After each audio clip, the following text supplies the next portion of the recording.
What's up, heathens? How y'all doing? I'm the Godless engineer, and I critically analyze apologist claims to give you the best arguments and information so that you can stand up and use your voice. Today, we're taking a look at a clip from The Line. If you would like to, please go down below to the description and find a link to The Line and to the live stream that this video clip is coming from. If you enjoyed the video, please consider subscribing to The Line. I host over on The Line at least twice a month, so I hope to see you over there. Alright, let's get on into the clip. If you're ready to fuck around and find out what this crazy ass caller's talking about today, then please stay tuned. But we will be talking to Ryan first today, who is a theist from Tennessee. What's up there, Ryan? Hey, how are you all? Doing pretty good. Never had a bad day, man. That's good. That's good. Well, So what you want to talk about? Well, I have an argument for why I kind of believe in God, and it's pretty much the foundation for why I, am a theist. So I was wanting to discuss it with you all and run through the argument. Sure, go ahead. It must be a recent development. Do what? I said it must be a recent development because it says here in the notes that the last time you called in was back in February, and you were an atheist, and you were calling in to talk about how you agree with Donald Trump on some things. So this must be a recent thing that you just discovered this new argument. I'd like to make a correction there. I was trying to clarify that I was on the fence between atheism and theism. And you swung towards theism. Okay. Yep. All right. Yeah. Tell us what convinced you. So the argument pretty much has 5 points, and I'll just go through them. So 4 premises and then a conclusion. Premise 1 is every contingent fact has an explanation. 2 is this. Okay. Cool. There's a contingent fact that includes all other contingent facts. 3 is therefore there's an explanation. It's the Kalam cosmological argument with the word contingent instead of the word cause. Mm-hmm. If you want to explain the rest of it, you're welcome to. But like I promise you, we've been here. All right. Well, then let's just go through point 1, or then that Sure. Every contingent fact has an explanation. You all disagree with that? I mean, that is kind of the definition of the word contingent, right? Is that it's hindering, it's hung up on something else. So, like, sure, why not? Well, yeah, but I guess I would just disagree with the underlying assumption that like everything is a contingent fact, with the exception of like this one thing that you're going to get to is like the non-contingent fact. Mm-hmm. Why would it seems like special pleading? Well, because it seems like special pleading to me. Like, if you're going to say, well, everything's a contingent fact in reality, but then when you get to your God explanation, you're like, oh, but my God's not contingent. So he's the one thing that's not contingent on anything. That just seems like special pleading to me. Do you know what the special pleading fallacy is? Yeah, where you assign like a special scenario to one case, and that's essentially you just cherry picking for that one specific case you're trying to make. Am I butchering it? That's just long and short of it. Yeah. Yeah. Well, I would kind of disagree, because you could look at it that way, but it's, from my perspective, the best explanation for the fact that, we live in a world that's bound by contingency. Everything has an explanation, or ought to have an explanation, or else we don't have a basis for how we're, going about figuring out different discoveries. And then if you backtrack, like based on the regression, there's going to be a giant collection of contingent facts. I'll just call it the universe, or a giant collection of contingent facts. But you have to break that regression somehow, and you have to introduce what's called a necessary object, and it cannot be contingent. It has to I think that you're talking about the underlying point that you're trying to make is that an infinite regress is impossible, or it's not practical, or something like that. Is that what that's what I kind of feel like is the underlying thing. You're saying that infinite regresses aren't possible, or illogical, or somehow isn't, a part of our reality. So therefore there has to be some kind of first cause not for first cause that's not caused by anything that's just eternal. Is that where you're going with it?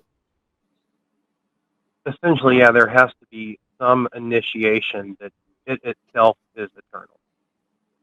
Okay, how do you what evidence do you have to support that conclusion? Well, that we have all these contingent facts, and if you keep expanding, eventually, you have to have a beginning. And then in order to have a beginning, you have to have an initiation. Therefore, there has Where to does be a it? necessary. So sorry to interrupt, Ryan, but where does it? Where I guess what logically entails that there has to be a beginning, because infinite regresses aren't illogical. They, we theoretically use them in mathematics all the time. In order to determine the area under a curve, you have to use infinities in order to do that, and infinity is just an infinite regress. But what I think that you're doing is you're just swapping out an eternal universe or an eternal reality with God, and you have a problem. This still goes back to a special pleading thing. You have a problem with reality being eternal, while at the same time proposing that you have an eternal God, which both explanations have this quote unquote infinite regress as part of it. So I guess you seem to be fine with an infinite regress for your God, but you're not fine with an infinite regress for reality. I think the difference there is, correct me if I'm wrong, but you're saying that the universe would then, in that case, be eternal and have the property of Well, what I'm calling I do want necessary. to. Sorry, I just want to clarify. I separate universe from reality, because I think universes, come into existence, through mechanisms of reality, and so reality would encompass all possible universes, or all universes that do exist, whether that just be our universe, which I think is highly unlikely, or a multitude of universes that exist. So we're talking about the set of all universes that possibly exist or do exist, however you want to phrase that. Well, if we're talking about possible universes or possible reality, then in each of those there would be contingent facts that are going to be different, but they would still be susceptible to infinite regress. I feel like what I'm pointing out here is that your explanation, positing a God as this non-contingent fact, does not actually solve the problem of infinite regresses. You're just replacing the universe, or reality. You're just replacing reality with God, and you're assigning that God some kind of sentience or some kind of ability to, make decisions or govern or control things. So you're actually ad hoc adding on to this contingent fact. Whereas our explanation, I'll say my explanation of the reality just being eternal, that's a far simpler explanation than your God definition, because your God definition requires sentience or some kind of ability to, make decisions. Right? Mine doesn't. Mine just has reality existing. Mm-hmm. So you're saying reality is essentially just like a brute fact and isn't necessarily a God that would be immaterial, eternal, unchanging. I would say that there's no evidence. Okay. Right, I get you. Sorry, no, I've been talking a lot, Forrest. I know people would rather hear you spout. I don't think that's true. Fucking, first of all, and also, I was about to actually say I have a completely different set of questions, so I want to hear where you're going with this, because I'm going to completely derail it with my thing. So that's literally what I was opening my mouth to say. I'm interested to see what your next step is here, because I have a totally different thing. Right.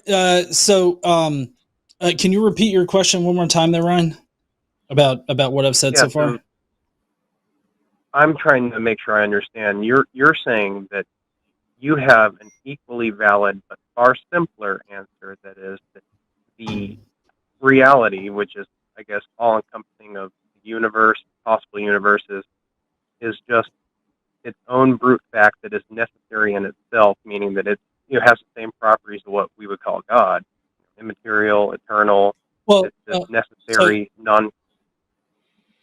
Well, I mean, in that very like pared down version of what you're calling God, I guess those would be shared attributes. But I feel like your God explanation is ad hoc, adding other things onto it that mine simply isn't.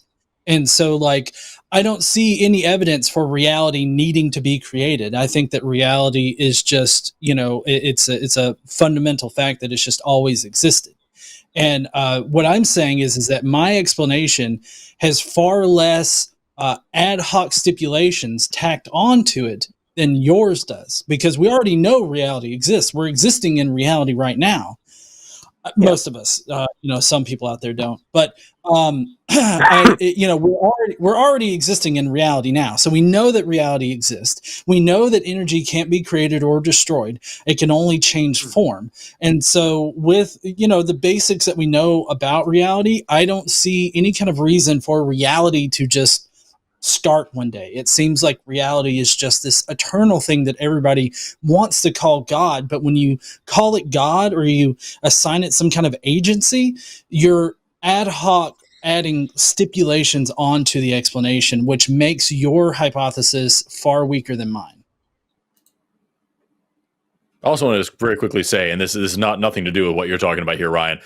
We have already had to ban so many people in the chat for coming in here and preaching about their Jesus and all these things. The numbers on the bottom of the screen.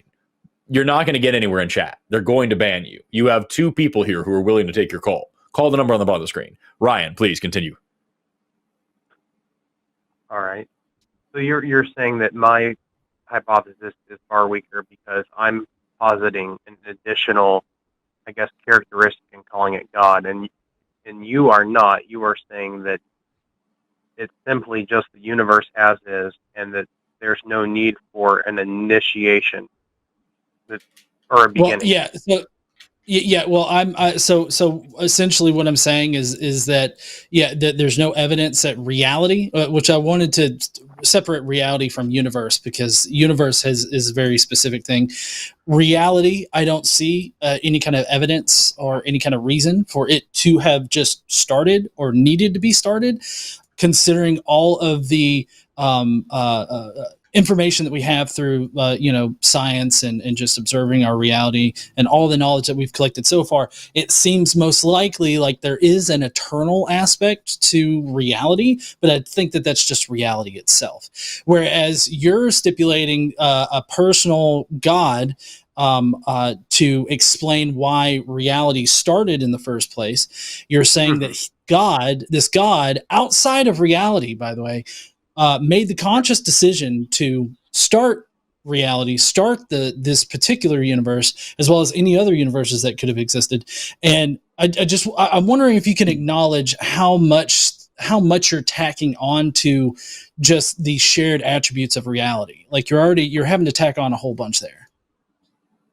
Well, I would say that the reason I'm tacking that on is because, for me, I mean, I might be out of the loop, but I thought the scientific consensus was that at one point there was a singularity, and then for some reason expansion began, and then you had, expansion of the universe. And that's one of the models. Just one of the models. That is the most common one that we talk about. However, having talked to Dr. Aaron Adair and Dr. Blitz on this channel, who are actual PhD physicists who know a thing or two about this, they have made it quite clear in ways that I cannot summarize that there are absolutely mathematical possibilities of the universe always existing in some way or another. And like, this is just the newest iteration of it. We could have like a Big Bang, Big Crunch model. We could have something else.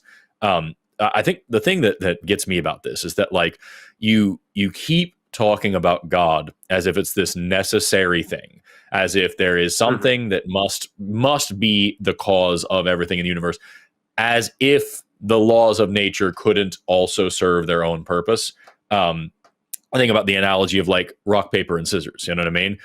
Paper beats rock, scissors beats paper, rock beats scissors.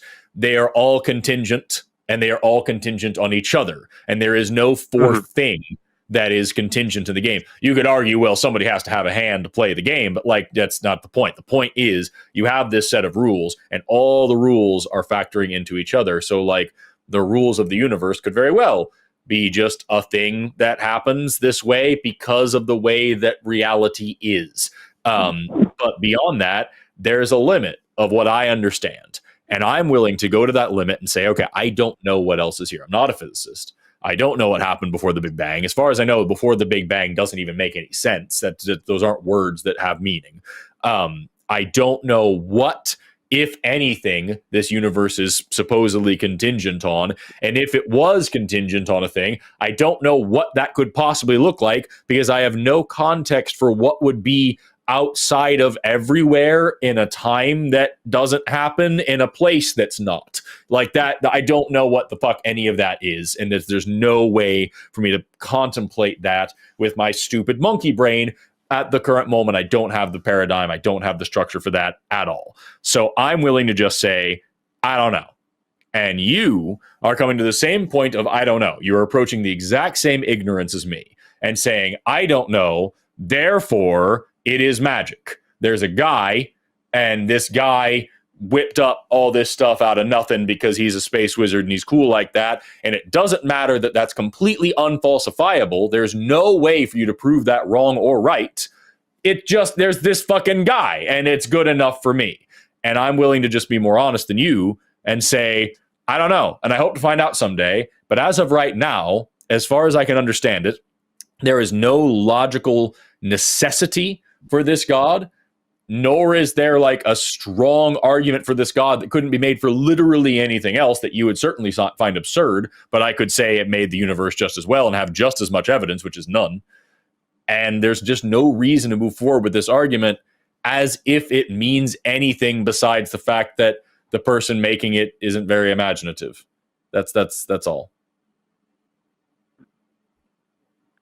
Okay, well, point one is, I'll discuss the other theories because I do have a question there. But you're saying that it could be that there's just the laws that are all contingent upon each other, and they're just brute fact as is. But my only disagreement with that is that they have explanations also, like inverse square law, gravity. Like they're contingent upon framework, so they're still going to fall into that category of needing an explanation. What if there's another law of physics that we haven't discovered yet that makes all of those things make sense, and it's just a normal law of physics that we haven't discovered yet that actually pulls this all together and proves there's no need for a God to start the universe? What if such a law exists? And you're saying that law wouldn't be contingent either, it's just Yep, it is the uncontingent law. It is the solid mathematical framework that is the basis for all of physics, and everything inevitably is contingent upon it, and it explains the origins of the universe and the end of the universe and everything in between. It is the supreme one single mathematical truth that this all points back to. What if that thing is real? Well, if that's real, then, I mean, essentially that would just take the place or the function of God in the argument be the case. Right. But would you believe in a God then?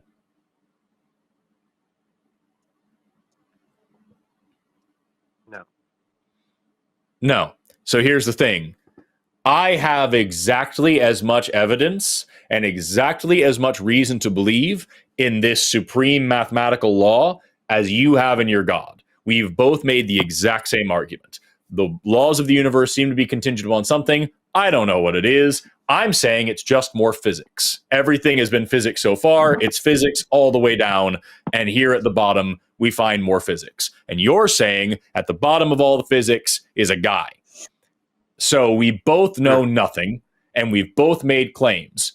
You have just admitted that they can't be the same thing. If the physics is true, then you don't have a reason to believe in it. So where do we go from here? We both said nothing. We both have no reason to believe anything.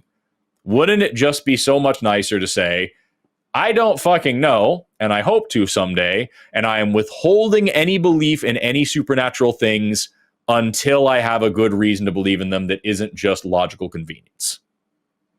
Would that be better? I think it'd be better.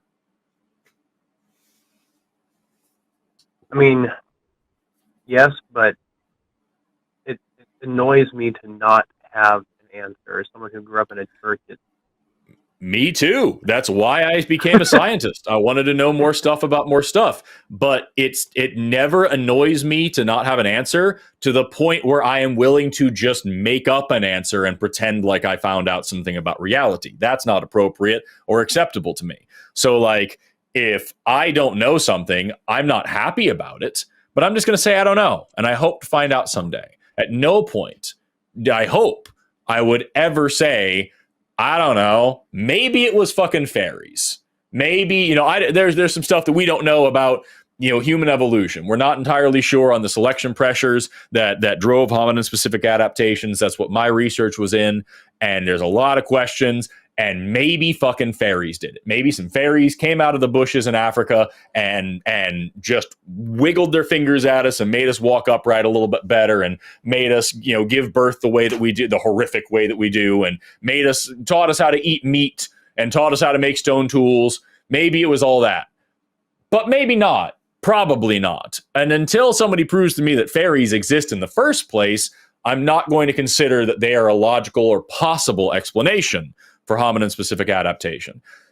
So it's the same thing with this God. I know physics exists. I know the laws of nature exist. I know that every single time, without fail, that we have gone looking for an answer, when we find it, it's a natural one. It's a physical one. It's a natural law. It's a natural process, where we're talking about evolution, the origin of life, the beginnings of planets, the beginnings of stars, the beginnings of galaxies, the beginnings of the universe. We don't know everything, but every single thing that we know is naturalistic. Every single thing that we know for sure about the way this entire fucking place works is that there's a natural answer. So I'm willing to bank on the idea that there's probably a naturalistic answer for everything else too. And if it isn't, that's neat. But I would need some pretty strong evidence for that. I would need a good reason to believe that. And you're here saying, actually, maybe this one time, it's the fucking space guy. It's the magic space guy. This time. Every other time, it's physics. Every other time, it's chemistry. Every other time, it's biology. Every other time, it's geology. Every other time, it's math. Every other time, it makes it. But this time, it's this fucking guy. He just did it. And I don't know how. And that's just, I don't know. It's not good enough for me, man. Yeah, and I would say I'll let you continue here in a second, Ryan. But I would say that if you're going to try to push the goalpost back to make your space wizard be the reason why all the natural processes operate like they do, you're going to need to provide some evidence as to why that is necessary, instead of just ad hoc tacking it on. Because again, to go back to where we started at, it's just special pleading unless you can provide some kind of evidence as to why this space wizard is needed for the natural processes to accomplish everything in reality. I can see. So it looks like we're still not live. Yeah, we're just kind of spinning there. Yep. Wait, we might be live. We might be live right now. Okay, yeah. Oh, good. Fantastic. There's a loop of me saying it looks like we're still not live. Okay, that's great. Okay, yeah, we should be live again. Hey. Okay. All right. Well, wonderful. Yeah, the good news is that there's like a fucking... No, it's cool. There's like a 30-second or so delay. So now I have to watch my dumbass catch up from over on this screen to where we are now. God. Yeah, I mean, it literally... What a show. It came right over the building and you couldn't see 20 feet. And my internet just blew out completely. You had a tornado of some kind? No, just a thunderstorm and hail. Wild.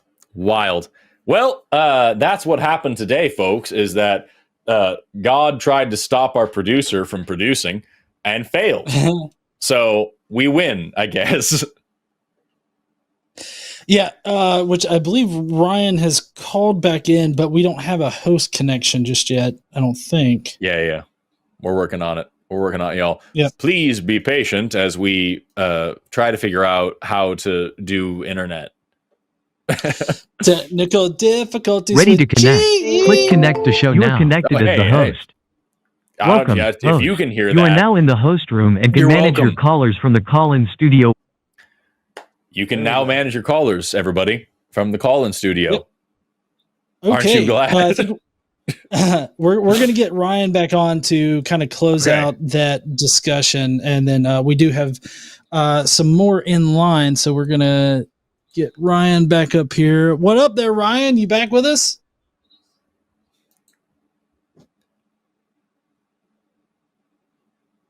Uh-oh. I'm Ryan, not seeing can you him hear moved us? up in the thing. Hold on. Let me put him in Hello? the thing for myself. There he is. There we go. Oh. Yep. Hello? All right. Can you hear us, Ryan? I can hear you. Can you hear me? Yes. we got Sorry you. about that. The internet broke, but we're back now. Mm-hmm. Convenient timing. So, if I remember correctly, we were talking about like just whether or not you should believe a thing without evidence, or whether or not you should believe a thing out of convenience. I think was where we left off. Is that like this is a very convenient answer? It's the best explanatory hypothesis because it explains absolutely everything. But a hypothesis isn't necessarily true, not something you should necessarily glom onto. You need a reason to accept it, or rather, better yet, fail to reject it. If we're talking about actual like how scientific thinking works, you never accept a hypothesis, you fail to reject it. So here we are now. I very easily can reject this hypothesis of a God because I have no reason to stick with it. Ryan, turning it over to you. What are you thinking? Yeah, I follow what you're saying. You're saying you fail to reject, or you reject it because basically the laws of physics are as is, and that's been the explanation for everything that we found so far. So it's been consistent, and you're saying that consistency just follows through to the one last step. And I'm saying, in this case, let me clarify then. I'm sorry. I know you just started talking, but let me be very clear. I'm not saying that consistency does follow through. I'm saying it is far, far more likely that we have this consistent trend where we have, as of right now, every explanation is natural. So it's more likely that every other explanation, or at least the one you're talking about, will be natural than to say we have absolutely no evidence of anything supernatural, anything magical, anything God, none, zero, absolute goose egg. So we're just going to assume that it was one time and it was this time. And you know what I mean? That's not, I don't find that a compelling way of thinking. The universe works just fine without that hypothesis so far. And until there's a reason for me to move forward with that hypothesis, I'm not going to. Does that make sense? yeah. And I guess I agree. I mean, thinking about it though, I mean, it's true. There is more evidence for it being a natural answer. It's just, I don't know.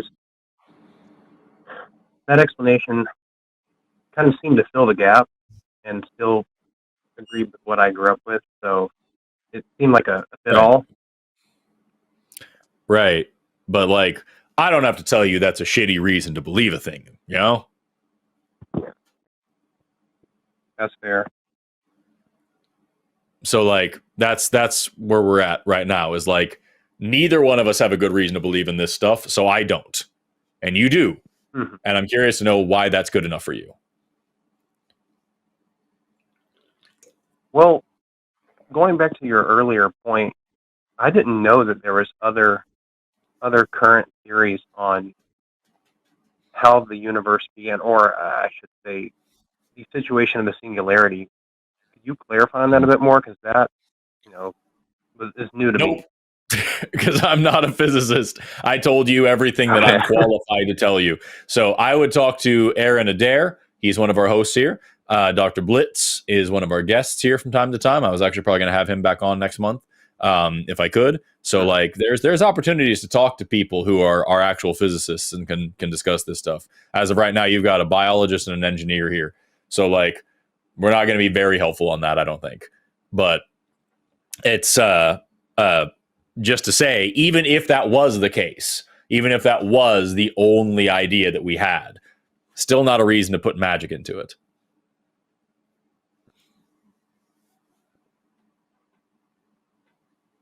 Well, I mean, that's fair. From what I'm understanding, there's two hypotheses and hypotheses. You're saying that yours more so aligns with, the current trend of natural explanations, and I'm inserting a supernatural explanation, which doesn't really follow all that we've seen. And I mean, if we're looking at it from a practical standpoint, yours is a bit more pragmatic. That's what I'm into. I'll concede that your hypothesis is probably more probable. Cool. But I'm not going to sit here and say that absolutely that's the case. I mean, I still believe there's a possibility that there's a God. Neither am I. I guess I would.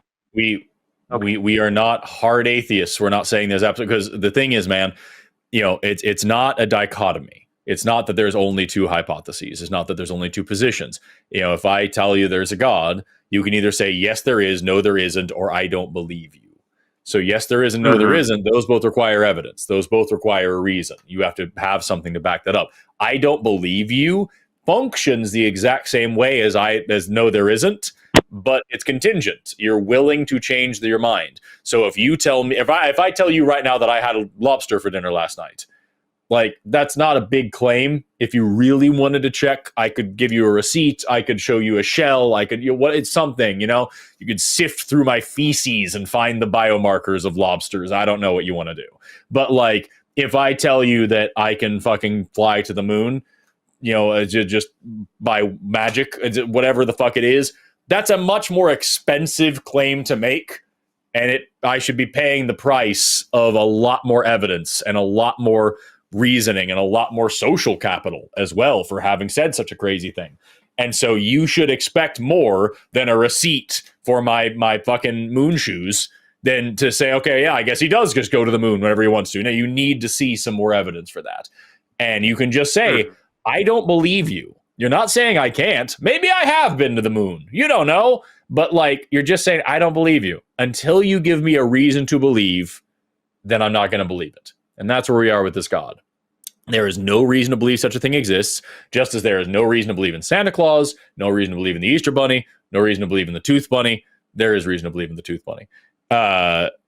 And we just withhold belief until we have a good reason to believe it. We're not saying it's absolutely impossible that there's never been such a thing as a Loch Ness Monster. We're saying there's no good reason to think that that is true. So we don't. Same thing with God. All right, Ryan. Well, any final thoughts or anything before we move on to our next caller? I'll think on it, because this conversation has me kind of questioning, and I need to glance back over and kind of think through this argument again. Cool. You made a bunch of solid points, and I'll look into the other theories and see if I can. Is there a specific video where you all discuss them? Or like, besides the big thing? I couldn't tell you. I do at least one of these shows a week. So I couldn't tell you. Oh, good. Well, I just want to say I do appreciate. Thanks, and I appreciate you all taking my call and letting me, be on here. And of course, I do really appreciate you, because part of this journey of me trying to figure out faith and kind of like ideology started with watching videos and seeing, like, in light of evolution, kind of, I don't know, to me it was eye-opening, because I didn't get to see that growing up in a Baptist church. So I do want to say I appreciate it.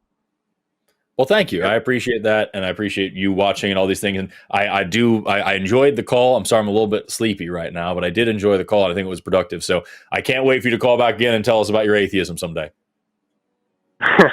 We'll see. All right. Take care, Ryan. All right. See you, Ryan.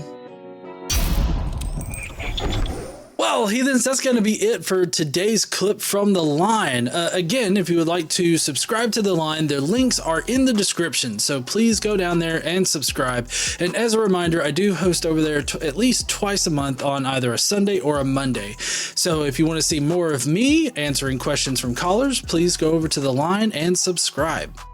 Don't forget to stand up and use your voice. Bye, heathens.